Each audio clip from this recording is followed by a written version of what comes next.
Chex, Rice Chex, and Good Hot Ralston present Space Patrol! High adventure in the wild, vast reaches of space. Missions of daring in the name of interplanetary justice. Travel into the future with Buzz Corry, Commander-in-Chief of the Space Patrol. In today's transcribed adventure, Cadet Happy is piloting a space observatory while a scientist studies a strange phenomenon. It's an invisible force that completely destroys all matter. Right now, Buzz Corry is in Terra the Fifth, warning Happy to veer away from the force. But too late. Out of control, the space observatory whirls toward the invisible menace. Happy, can you hear me? Pull away from it. I'm trying to, sir, but the rockets don't seem to have any effect. Use full power on your starboard rocket. I am, sir, but we're caught in some sort of a whirlpool. Have hit full repeller ray. If you're caught in there, you're finished. We'll be back in just a moment with today's Space Patrol story, The Hole in Empty Space.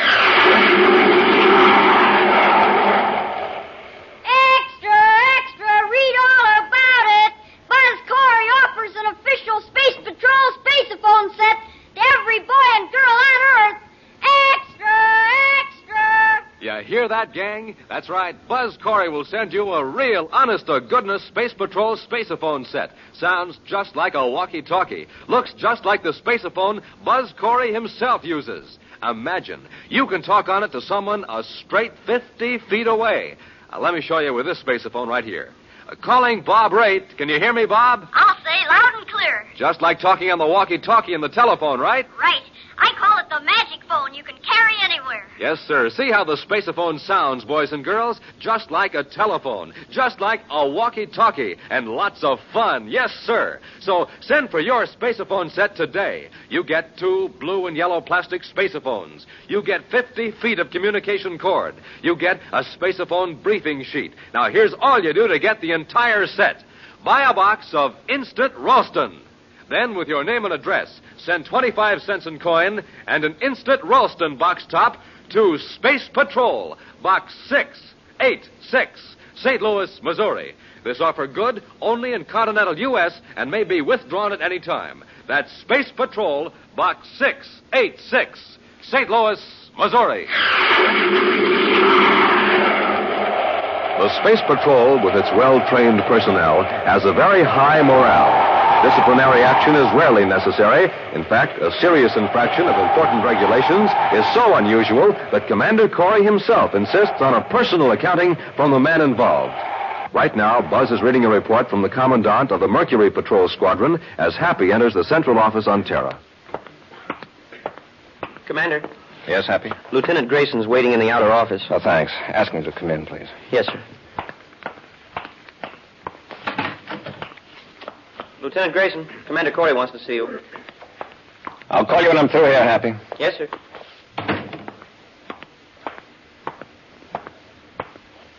Commander? At ease, Lieutenant. Sit down. Yes, sir.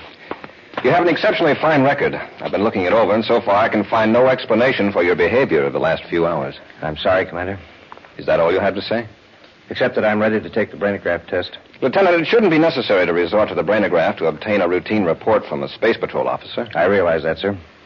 You returned from a routine search mission, 3 hours overdue and with ammunition expended, yet you refuse to offer any explanation. Those are the facts, Commander. I want a straightforward answer. Why didn't you file a report with your commanding officer? Commander, Colonel Gregory is a practical officer. He goes strictly by regulations, by routine. That's hardly a criticism, Lieutenant. I realize that, sir.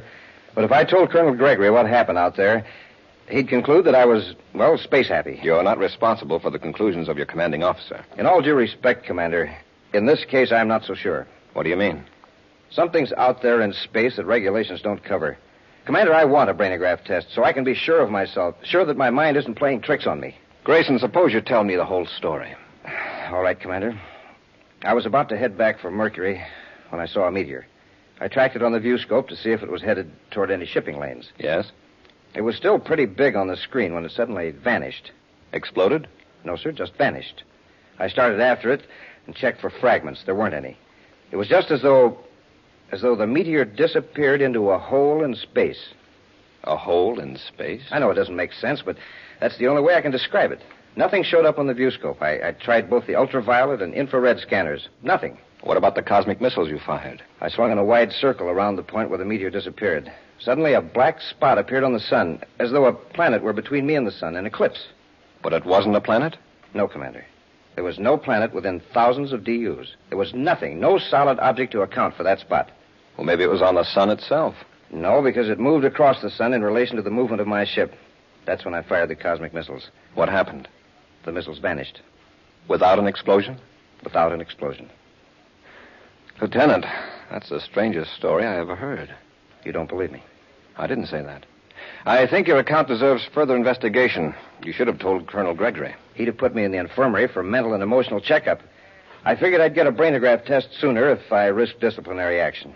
And I was right. He sent me here to Terra immediately. That isn't a very wise risk to take, Grayson.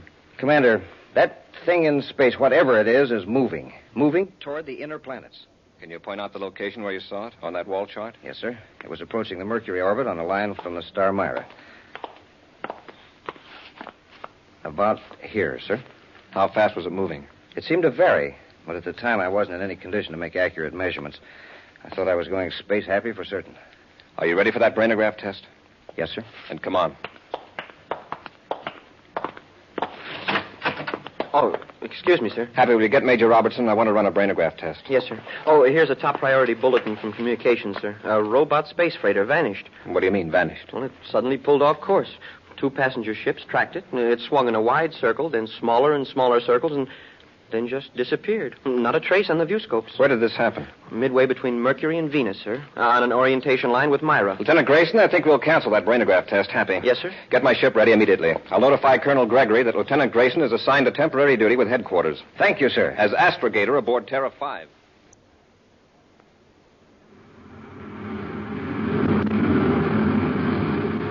Commander, we're out beyond the point where the robot freighter vanished. Very good, Lieutenant.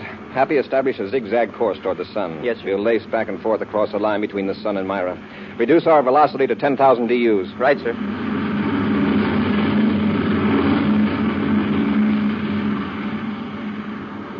All viewscopes negative, Commander. What's our approximate position, Grayson? In a few minutes, we'll cross the Venus orbit, sir. Well, this is the craziest search I've ever been on, Commander. Looking for something that isn't here. It's there, all right. It just doesn't show up on any instruments. If you could have seen that meteor vanish and those missiles... Oh, wait. There's something moving across the sun. A black spot. That's it. We've located it. Now, let's be certain. Check the viewscope, Happy. Yes, sir. Does anything register? Nothing except the sun itself. Reverse rockets while I turn on the spacephone, Happy. We'll hold our present position for the time being. Commander Corry and Terra 5 to Major Robertson at Space Patrol Headquarters, Terra. Commander Corry to Major Robertson. Major Robertson here. Go ahead, Commander. Robbie, we're at the Venus orbit, Sun-Myra orientation. We found what we're looking for. What is it? We don't know. It's visible only as a black spot against the sun, and it definitely is not a solid object. Well, I've contacted Professor Jelka for you, Commander. He's aboard Space Observatory number 2 off Saturn. Good. Robbie, spacephone and all planets bulletin immediately. All shipping is to avoid this sector of space until further notice. Yes, Commander. All commercial, private, and Space Patrol ships are to evacuate this sector immediately. Roger. Well, Professor Jelka is waiting on the 150 megacycle channel, Commander. Thanks, Robbie. Corey out. Happy switch to 150 MCs. Yes, sir. Commander Corey aboard Terra 5 calling Professor Jelka aboard Space Observatory number 2. Professor Jelka here. Go ahead, Commander. Professor, have you detected any unusual phenomenon in space the last few days in the direction of Myra?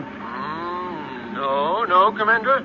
There's something out there, now within the orbit of Venus. It's not a solid object, but it cuts off light from the sun. Well, it's possibly a cloud of gas or tiny particles. Too sharp an outline, Professor. Besides, things like meteors, cosmic missiles, and spaceships just don't disappear permanently in a gas cloud. Did you say disappear? Vanish completely, without an explosion or a trace. Commander, I must have a chance to study this thing at once. I think I know what it is. It's got us baffled. What is it? I call it a cycloplex. A cycloplex? I wrote a paper about it 12 years ago, purely as a theoretical idea. This is no theory. It exists. This is marvelous, Commander. With your permission, I pulled the Space Observatory out of the orbit around Saturn and head for your present location. Well, good. No ordinary instruments register it. You might have some that will. Set your vector for Pluto. Where that vector crosses the orbit of Venus, you'll roughly be at our position. Thank you, Commander. I'll contact you when I'm on the vector. Good. Corey out. Well, at least there's one man in the solar system who seems to have an idea what this thing is. I hope so. But what's more important, I hope he'll know what to do about it.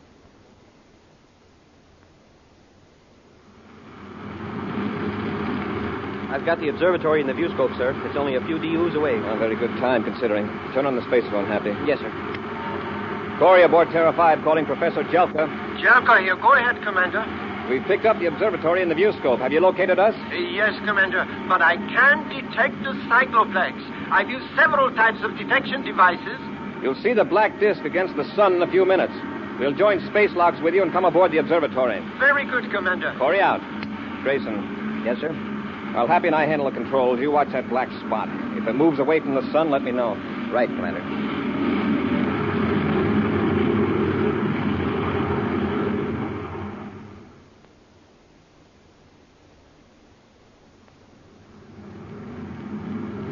We're abreast of the observatory airlock, sir. Good. Stand by with magnetic holding field. Standing by, sir. Corry to Jelka. Go ahead, Commander. Professor, hold your space observatory on an even vector. We're going to make contact. Yes, Commander. Apply magnetic holding field, Happy.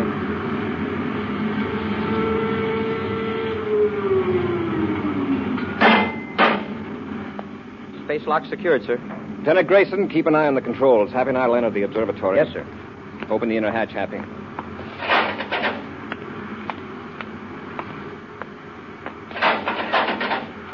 Press the release catch in the observatory hull.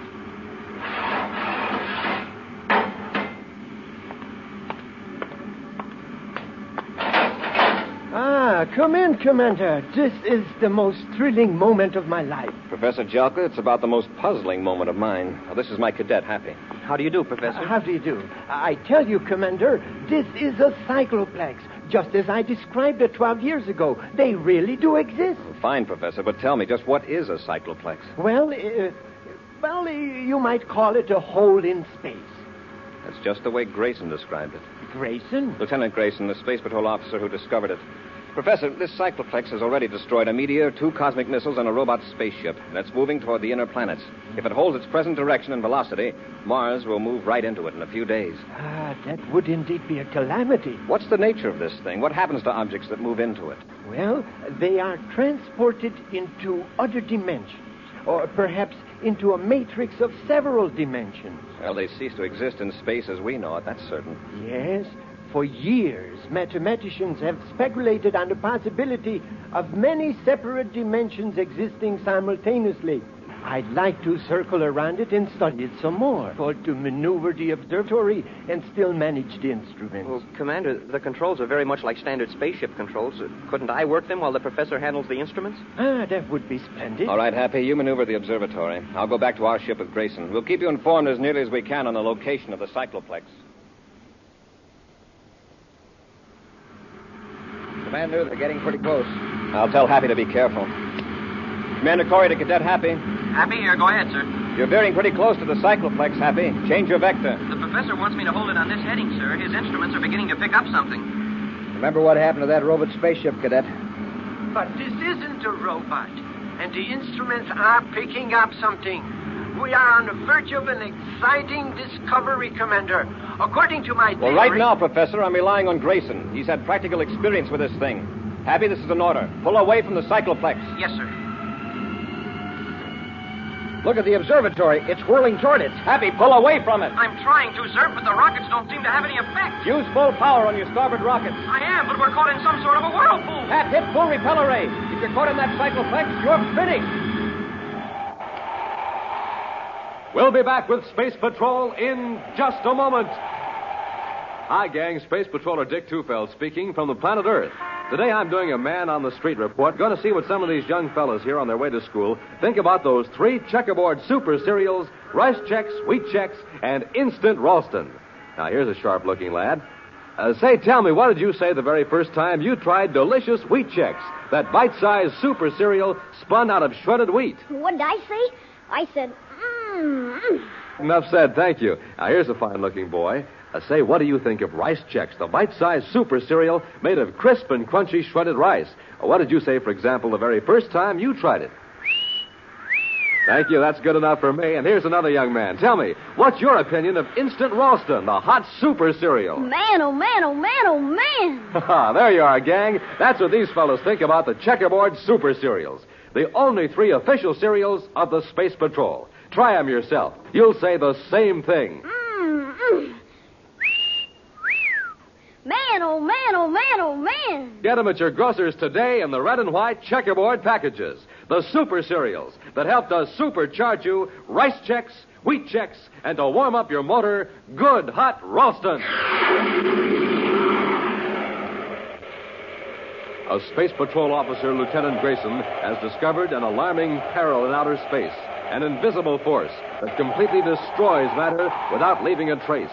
Professor Jelka, an astronomer and mathematician, says this force, which he calls a cycloplex, is actually a hole in outer space. Happy, piloting the Space Observatory for the professor, flew in too close to the strange force. Now the observatory is being whirled closer and closer to disaster. Meantime, Commander Corry and Lieutenant Grayson, in Terror the Fifth, are trying desperately to find a way to save Happy and Professor Jelka. Happy, is your repeller ray on full? Yes, sir. All rockets on the starboard side and stern as well. The observatory is being pulled faster than ever toward the cycloplex. Jelka never should have ordered Happy to go so close. Those observatories have a very low power ratio in proportion to their mass, Grayson. We can only give it a boost with our own power. You mean make magnetic contact with the observatory? Yes. Great idea, Commander. You realize what'll happen if we fail. I'm waiting your orders, Commander. Then let's go. You handle the magnetic holding field, Grayson. Yes, sir. Commander, what are you doing? Going to tow you away from the cycloplex. Don't try it, sir. There's some sort of a whirlpool effect. A vortex, the professor calls it. Terra 5 may have enough power to pull itself and the observatory out of danger. But, sir, you The can't. sooner we act, the better chance we'll all have. Stand by for orders. Standing by, sir. We're ready to make contact, Happy. Grayson, apply magnetic holding field. Yes, sir.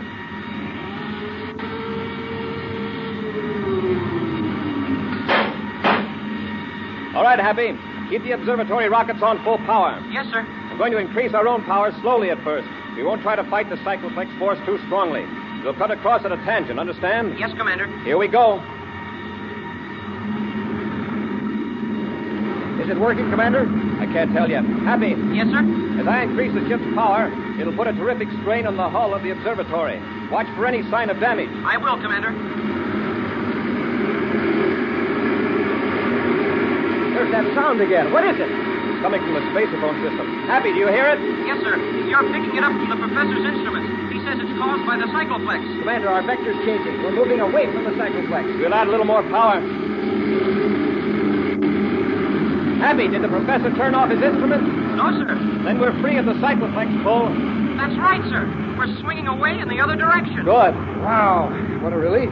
Happy, we'll proceed several DUs away from this position until we're sure we're safe before we break contact. Yes, sir. Then we'll join space locks and come aboard the observatory. Got it? Yes, Commander. I'll maintain vector till further orders. Check. Corry out.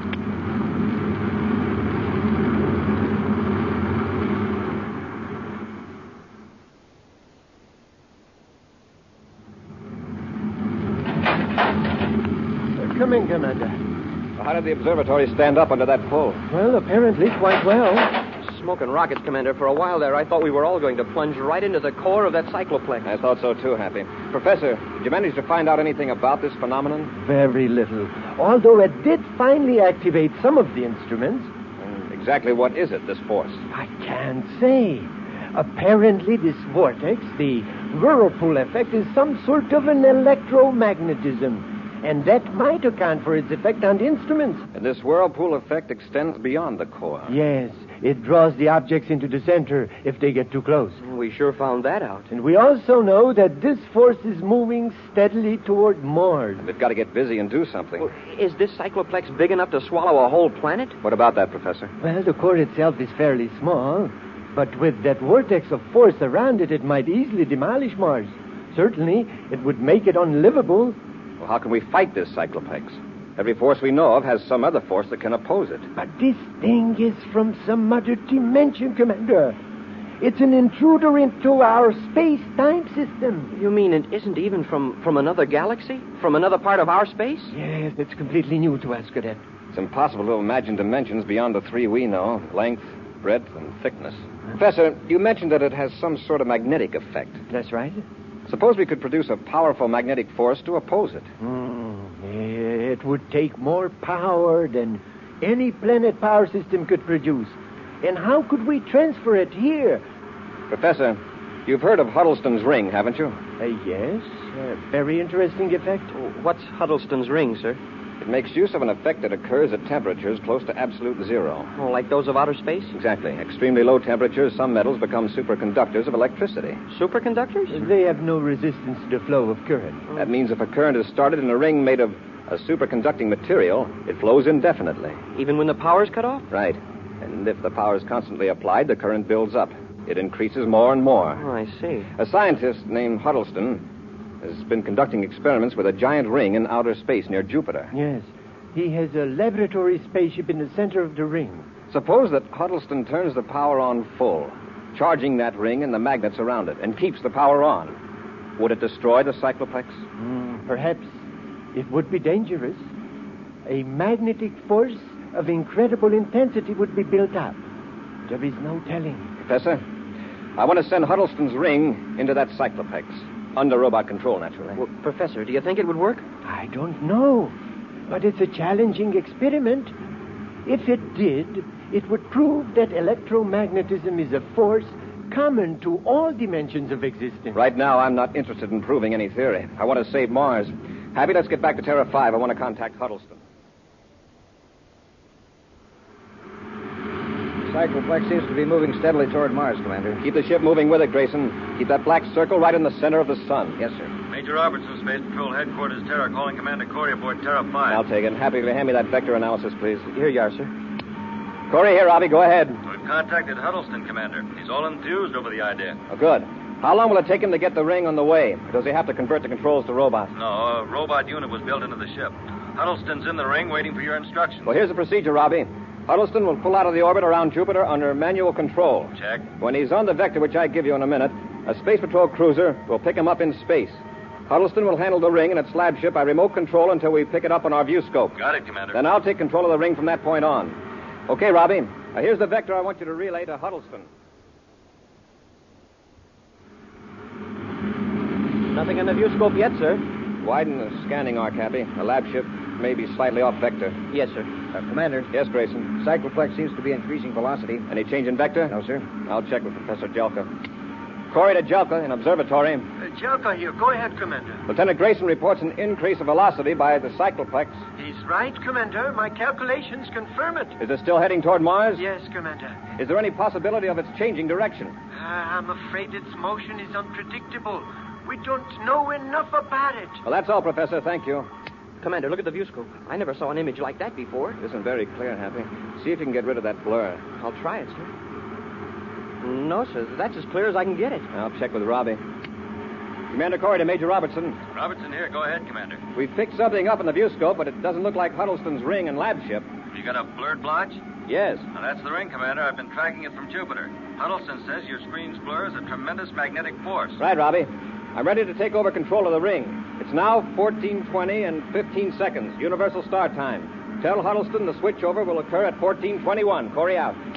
The ring's approaching very fast, Commander. The robot control panel's ready, sir. Fine, Grayson. Happy you take over our controls. Yes, sir. Grayson, feed the viewscope data into the vector computer. Yes, sir. I want to get the ring headed for the target as soon as possible after switchover. It might be hard to control if that magnetic force builds up much higher. 10 seconds to switch over. Trajectory computed, Commander. Thanks, Grayson. 5 seconds. 3, 0. Now we'll find out if we've got the ring under control. Watch the viewscope, Grayson. See if the ring turns in the new vector. It's responding, Commander. Good. It's heading straight for the cycloplex now. Nothing to do but wait and hope it works.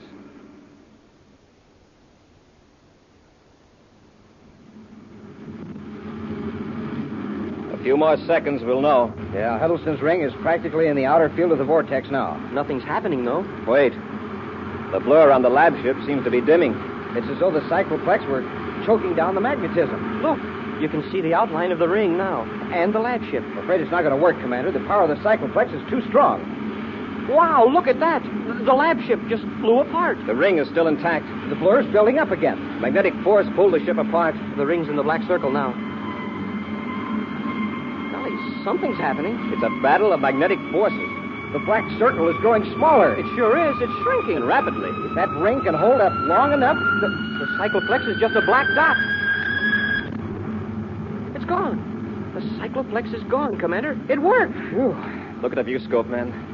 Huddleston's ring is still there. Thanks to you, Commander, it saved a planet. It took all of us. Enter the story in our logbook, Happy. Yes, sir. What a mission to describe. We've just filled in a hole in empty space. Hey, maybe I should make the log entry in invisible ink. We'll be back with an exciting preview of next week's thrilling Space Patrol adventure in just a moment. Hey, it's got things popping everywhere. It's setting the world on fire. It's even stopping traffic.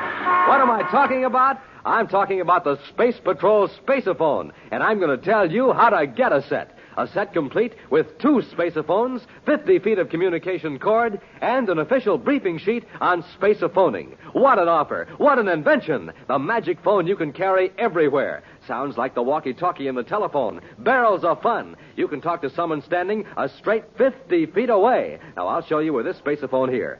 Hello, Commander Corry. Hi, Dick. Hi, gang. Aren't these spacephones terrific? You can play Space Patrol with them just as though you were a real space patroller living up here on Terra. Yes, sir, gang. Your spaceophone will look exactly like the one space patrollers use. Only yours will be even more terrific because they're a special model made for use on Earth alone. And good looking, too. Handsome blue and yellow plastic. Now, don't wait. Send for your spaceophone set today. Complete with 2 spacephones, 50 feet of cord, and a briefing sheet. Now, here's all you do. Buy a box of Instant Ralston. Then, with your name and address, send 25 cents in coin and an Instant Ralston box top to Space Patrol, Box 686, St. Louis, Missouri. That's Space Patrol, Box 686, St. Louis, Missouri.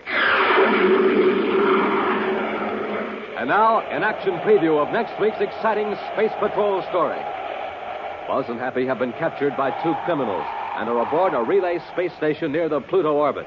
While the criminals are removing a secret power unit, Buzz and Happy are locked in a passageway looking for some method of escape. The lights.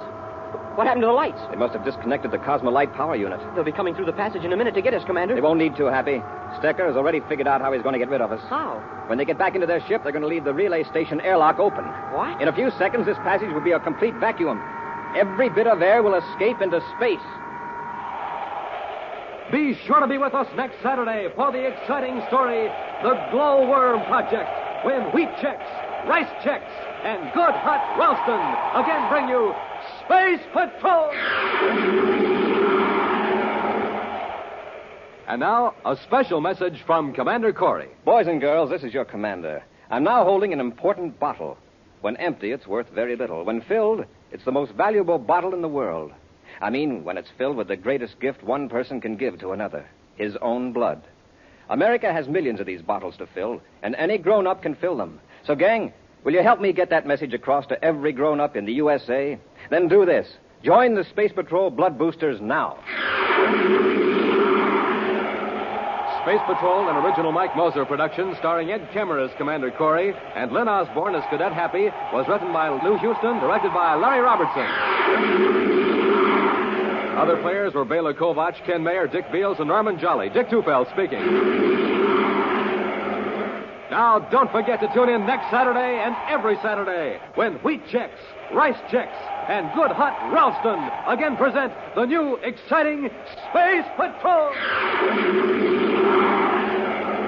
And be sure to see another exciting Space Patrol story on your local ABC television station. Consult your local paper for time and channel. Space Patrol comes to you transcribed from Hollywood. This is ABC Radio Network.